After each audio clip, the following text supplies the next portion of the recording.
están los nombres, ya están las listas, ya se empieza a hablar de política desde aquí hasta el día de las PASO. Nicolás Fiorentino tiene información de sobra. Buenas tardes, Nico, ¿cómo va? Bien, ya tenemos todos los nombres definidos, ya tenemos todo claro. Lo que trajimos es un resumen de dónde poner el foco y algunas curiosidades de lo que quejó el cierre de listas. Por lo pronto, lo más interesante es dónde se juegan cosas importantes. Digamos, las PASO que definen cosas importantes. Podemos arrancar con lo que va a pasar en la provincia de Buenos Aires. Para mí, la única en la que se define algo más que una candidatura es que se define un liderazgo. Claro. Que es la interna entre Diego Santilli y Facundo Manes en la provincia de Buenos Aires. ¿Por qué? Porque vos lo que tenés en Juntos por el Cambio es el liderazgo del PRO ya se definió. Ahora, no hubo ni que llegar a una elección, ¿no? Rodríguez Larreta puso su candidato en la provincia y en la ciudad.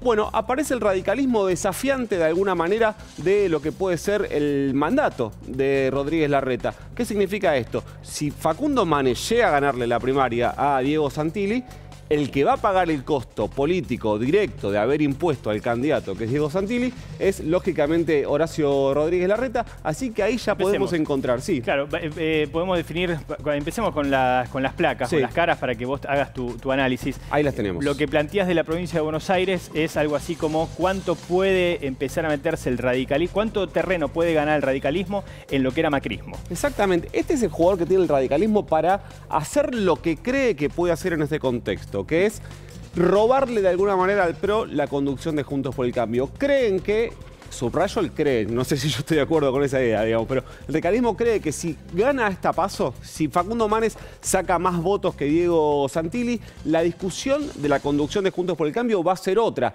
Es decir, en términos porcentuales, como pensarlo en las sociedades de una empresa, digamos. Sí. Hoy el principal accionista de Juntos por el Cambio, por lejos, es el PRO, porque viene de tener un presidente, viene de tener una gobernadora y sigue teniendo el mandato en la Ciudad de Buenos Aires. Bueno, el radicalismo cree que a partir de este puede poner en discusión esos porcentajes de cara a 2023, ¿no? Está claro. Vamos, sigamos. Santilli y Manes, entonces, esto ya se sabía. Sí. Creo que ambos incluso habían comenzado la campaña, sobre todo Santilli. Sí. ¿Podemos pasar a esa provincia que hasta qué hora del sábado te estuvo trabajando? Me parece que hasta las 23:55. Algo así, ¿no? Porque mira, yo te voy a decir algo que fue extrañísimo. De Córdoba hablamos, ¿no? Vos ves que ahí tenés una lista que es la que lleva al radical Mario Negri como candidato a senador y al ex ministro de Turismo Gustavo Santos como primer candidato a diputado. Y vos acá tenés a Luis Juez como primer candidato a senador y a Rodrigo Loredo como primer candidato a diputado. Si yo te digo que hasta el viernes estaban cruzadas, ¿vos me creés? Tendría que decirte que no para seguirte el juego, pero la verdad que sí te creo. O sea, Mario Negri había presentado una lista para ir con Rodrigo de Loredo y la Mesa Nacional de Juntos por el Cambio había hecho la propuesta que Luis Juez vaya con Gustavo Santos como primer candidato a diputado. Explotó todo en el aire, durante 48 horas no se supo, eso fue el jueves a última hora. Durante 48 horas no se supo bien cómo iba a terminar. El sábado en un momento estaba Mario Negri, se había bajado, de Loredo amenazaba con armar una lista aparte. Bueno, Luis Juez no se quiso bajar nunca. Gustavo Santos era el único candidato que Mauricio Macri, después de perder el mandato en la Ciudad de Buenos Aires, la provincia de Buenos Aires, dijo, lo único que pido es que Gustavo Santos encabece una lista en Córdoba. Y era, digamos, lo que podía pasar. Pidió a Santos y pidió a Nieto. A Darío Exactamente, Nieto, Darío Nieto en la Ciudad de Buenos Aires. Así que esto también va a estar muy interesante porque la interna de Córdoba, vos recordás que en 2019 el radicalismo llevó 2 candidatos a gobernador en Córdoba. Claro. Que no pudo acordarse ni el radicalismo. Bueno, ahora el radicalismo se había puesto de acuerdo y se terminó detonando en las últimas 12 horas. Si hablamos de paso calientes, imagino que la próxima placa es Santa Fe, pero no, adivinaste. No quiero prejuzgar. Adivinaste porque ahí tenés la sorpresa que es la presencia de Agustín Rossi como candidato a senador, presuntamente impulsado por la Casa Rosada. El miércoles había estado el gobernador Omar Perotti en casa. Presuntamente? Me sorprendiste ahí. Porque Agustín Rossi es un jugador que por la trascendencia política que tiene es rápidamente mucho más identificable con la figura de la vicepresidenta Cristina Fernández de Kirchner que con el presidente. Ahora, esta jugadora que vemos acá, María Dos Ángeles Agnún, actualmente senadora por Santa Fe, que va en busca de renovar su banca. Promovida por Cristina. Promovida por Cristina. Entonces, cuando vos miras así, lo primero que puedes decir es, bueno, Cristina tiene un jugador allá y una jugadora acá. Ahora, lo cierto es que esta fórmula que vemos acá, entre Marcelo, el periodista santafesino Marcelo Lewandowski, y María Dos Ángeles Agnún, es la que surge de un acuerdo entre el gobernador Omar Perotti y la vicepresidenta Cristina Fernández de Kirchner. Se intentó a última hora que esa fórmula, Agustín Rossi y Alejandra Rodenas, que además es vicegobernadora, ahora vamos a volver a hablar de Rodenas, se intentó que se baje en algún momento, pero finalmente no pasó. Me dicen que hay algunas conversaciones intentando ver si se llega a algún acuerdo y si de acá a las PASO una lista se baja.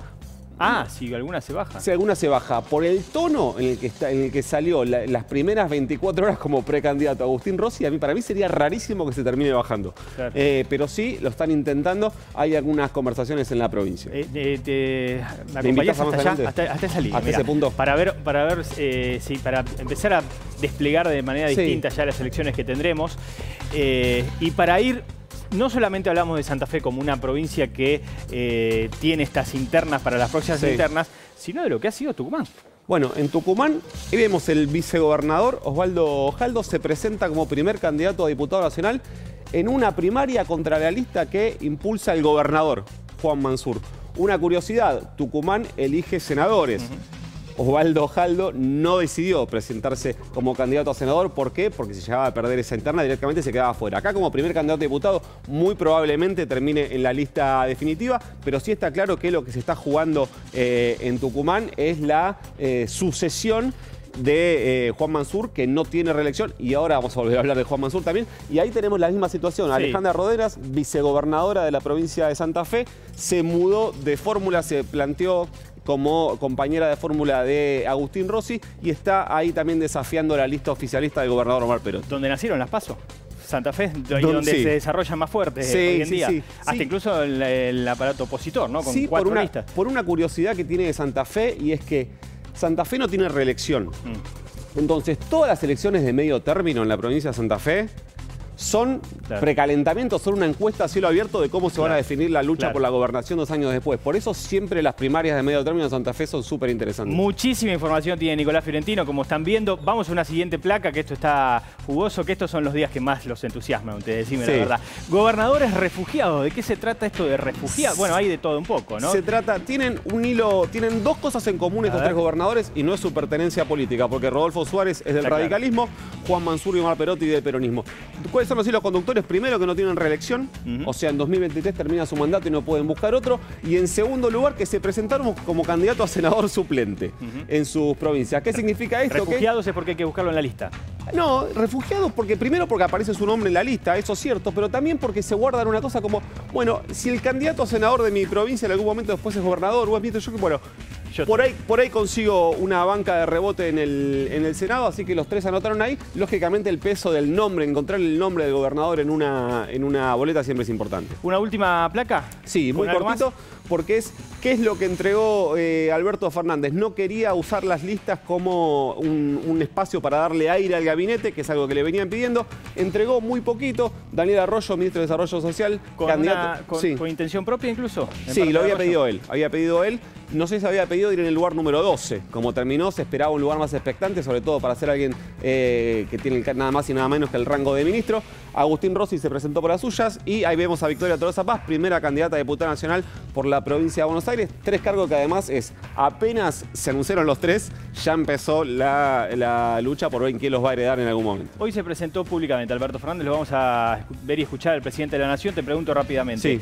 Sí. Tolosa Paz era un cuadro pretendido por él en provincia de Buenos Aires. Leandro Santoro era un cuadro pretendido por él en la ciudad de Buenos Aires. Y la permanencia de Santiago Cafiero como jefe de gabinete era algo que él quería, cuando en algún momento empezaron a surgir incluso versiones de lo bien que medía y que parte del oficialismo quería proyectarlo para las elecciones. Se puede hablar de un armado de listas que dejó bien parado al presidente en esta dificultad que siempre supone una coalición. Yo creo que de lo que hay que hablar, teniendo en cuenta las previsiones, es que fue un cierre de listas muy armónico, muchísimo más armónico de lo que se pronosticaba, por tensiones que muchas veces, y hay que decirlo, muchas veces son mucho más agitadas por las personas de afuera que por las personas de adentro. Más allá de ser, de considerarse la vicepresidenta, la accionista mayoritaria del Frente de Todos, le cedió la cabeza en las principales listas y en los principales distritos al presidente. Lo hizo también en Entre Ríos, por ejemplo, que va a empezar Cresto, que también es alguien muy cercano al presidente. Alberto Fernández de hoy, junto a Axel Kicillof, junto sobre todo a Victoria Tolosa Paz y Daniel Goyán, los principales nombres para la selección en la provincia de Buenos Aires.